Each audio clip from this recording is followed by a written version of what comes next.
What is your favorite Dungeons & Dragons monster?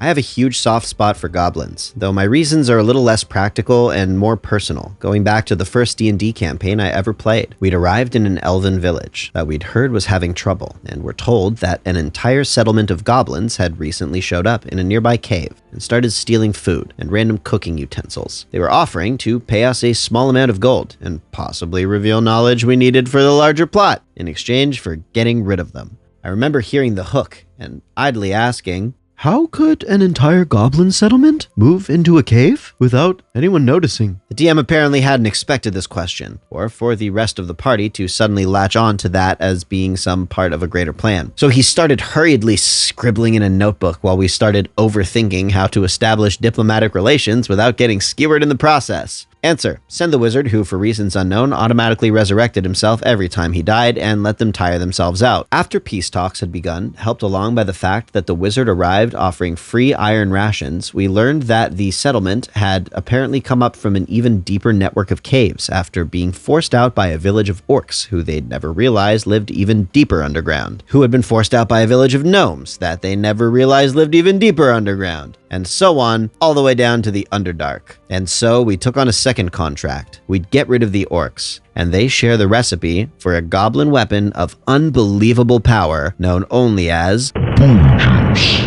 Boom Juice, as it turns out, was basically a batch of mushroom wine they'd let ferment longer than they should have, and used as the basis for an underwhelming Molotov cocktail. But hey, we were low level, gullible, and had yet to fully catch on to the numerous ways the DM was willing to lie to us, so we took the job, thinking that we'd gotten the better end of the deal. And several days later, we returned to the goblins, having all leveled up from facing horrors that would have been right at home in a Call of Cthulhu campaign. The goblins threw us a feast, which admittedly was mostly made up of stuff they'd stolen from the elves, and the rations we'd used to get them to let us into their cave town, erected stick statues in our honor, and gave us several extra gallons of boom juice in addition to the recipe as a thank you for not burning down all their crops and homes in the process of saving them. They also agreed to compensate the elves for the food they'd stolen with mushrooms from their crops. The elves, however, complained that we'd taken longer than they'd expected and informed us that they would not be paying the agreed upon amount of gold for our services because of it. We said we understood, took our leave, and whenever our travels happened to bring us nearby that region again, made sure to spend some time teaching the goblins how economics worked until eventually they'd become the dominant trading partner in the region.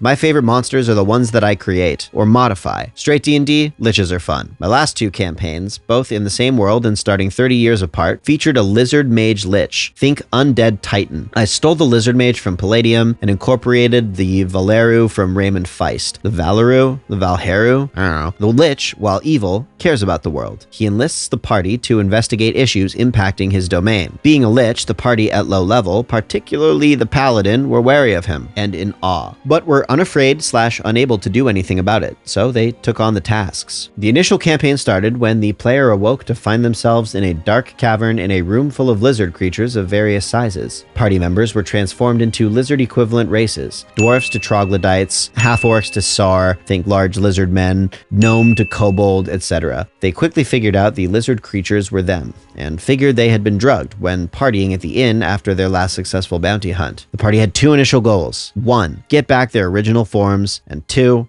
get home. They were in the lizard mage lair, so enlisted his help. He enlisted them to find who was using his portal network without his permission, and the game went on from there. Otherwise, I have a soft spot for Orumviraxes, nasty Wolverine wannabes. My players in the first campaign, noted above, encountered one early on. A gelatinous cube is my favorite fictional monster from the Dungeons & Dragons fantasy role-playing game. It is described as a 10-foot cube of transparent gelatinous ooze, which is able to absorb and digest organic matter. The gelatinous cube is an invention of Gary Gygax and first appeared in the Monster Manual, 1977, rather than being lifted from outside sources and adapted to a role-playing setting, as were many mythological monsters like the Minotaur and the Dryad. Being a cube that is a perfect 10 feet on each side, it is specifically and perfectly adapted adapted to its native environment. The standard 10 foot 3 meters by 10 foot 3 meters dungeon corridors, which were ubiquitous in the earliest Dungeons and Dragons modules. A gelatinous cube looks like a transparent ooze of mindless gelatinous matter in the shape of a cube. It slides through dungeon corridors, absorbing everything in its path, digesting everything organic and secreting non-digestible matter in its wake. David M. Ewelt, in his book of Dice and Men, describes the gelatinous cube as a dungeon scavenger, a living mound of transparent jelly. Contact with its exterior can result in a paralyzing electric shock, after which the cube will proceed to slowly digest its stunned and helpless prey. Gelatinous cubes, being mindless, are always a hungry neutral. Reproduction is through a form of asexual budding, in which a smaller stub cube is left behind in a side corridor to grow into a full-sized cube, although these stub cubes run the risk of being absorbed by their own parent on its next trip down the corridor. Nature is metal. Gelatinous cubes typically live underground.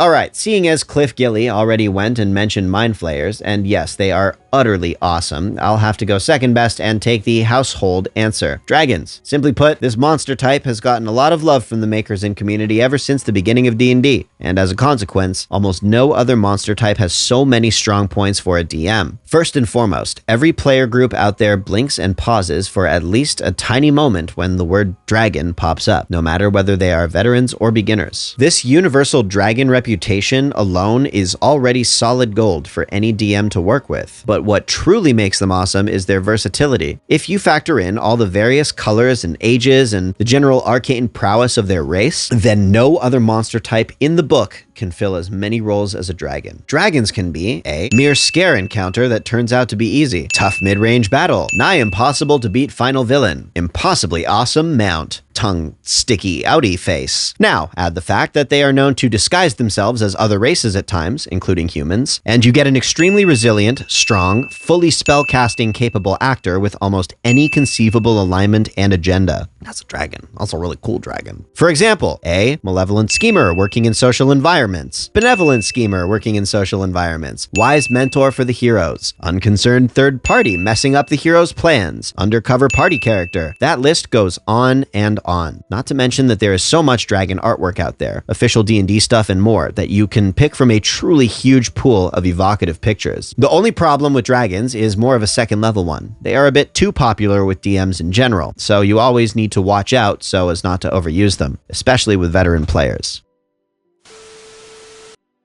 Here's a quick question. What monster is so disgusting that they can summon, bind, or even destroy gods? What monster has such variety, one being a harmless, puny, disgusting creature who constantly insults others and lies and tells the truth depending on what best suits their needs? What creature can bind all others to their needs, getting slaves of the most harmless creatures or objects? What creature can tame even the greatest beasts, befriending the most powerful monstrosities, fiends, and even dragons?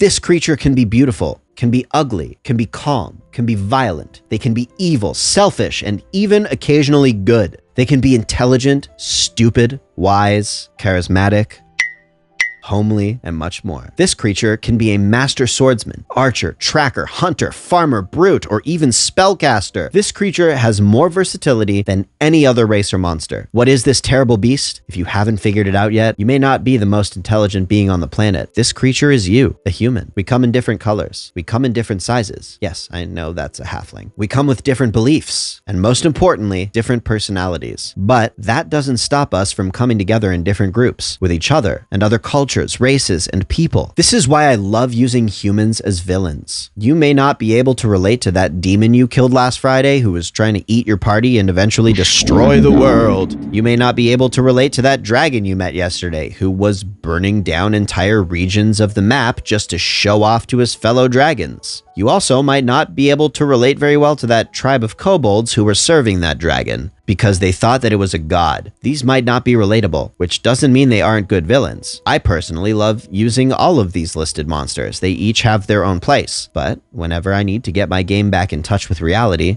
I throw in a human thief who is only stealing from the party in order to be able to feed his family for the day. Or I throw in a crazed necromancer who went insane after he was captured by a coven of hags on an adventure and was psychologically tormented for years until he finally escaped. He vowed that he would destroy all evildoers, but still feared for his own life, so he studied necromancy in order to get slaves to do his dirty work, so he wouldn't ever have to endanger himself ever again. All of us have had a time when they knew they would do anything for their family, or when they knew if they put themselves back in a bad position, they knew they would break. This is what makes these villains relatable. You can put yourself in their shoes. Can you truthfully put yourself in the shoes of a dragon? No, they don't wear shoes. Just kidding. And you can't even fathom going about killing hundreds of thousands of people just because your rival started doing the same thing and you wanted to one-up him. That doesn't happen to humans. What does happen is you having a bad day and losing your job and not knowing how you will pay for food this month and being pushed past the breaking point. Or you could also be stuck in an abusive relationship and not seeing any way out because you fear for your life and eventually get pushed past the point of no return and doing something you will never forget. This happens to humans, and this is why I love using humans as villains, as a way to question the players. Are the villains evil, or were they just unlucky? Who is the bad guy? The person who is killing the people who tormented him for years, or the people who are trying to stop him, causing even more pain in his life? Who is the villain? The man who can't get a job, so he steals from some rich adventurers who can spare 1,000 gold pieces, or the selfish party who kills him for trying to live? These are all lessons for real life as well. No one is truly evil. They just make bad choices. Thanks for reading. I hope you liked my answer. I really love being the moral dilemma DM who always is trying to teach something to the party. Afterthought, I know some people truly are evil, but the average person isn't. I just wanted to make a general statement. Hello again, it's me, Dave Makes Noises, and I just wanted to remind you that we have a stream every Sunday at 2 p.m. Pacific, 5 p.m. Eastern, 10 p.m. GMT, where Brian, Rip Daddy, and I hang out and read stories together. Please check out our subreddit, r/Mr. Ripper, where you can post your stories and see other adventurers' dazzling displays of Dungeons & Dragons dedication. If you want to hang out with us outside of streams and videos, you can find us on Discord, and you can find me at www.davemakesnoises.com. All my social stuff and music stuff is there. Keep doing you. If you're new around these parts, please say hello in the comments. If you're returning, tell us about your favorite monsters. Thanks again for watching to the end. I love you. Please sub for Nat 20s, and we'll see you on the next one.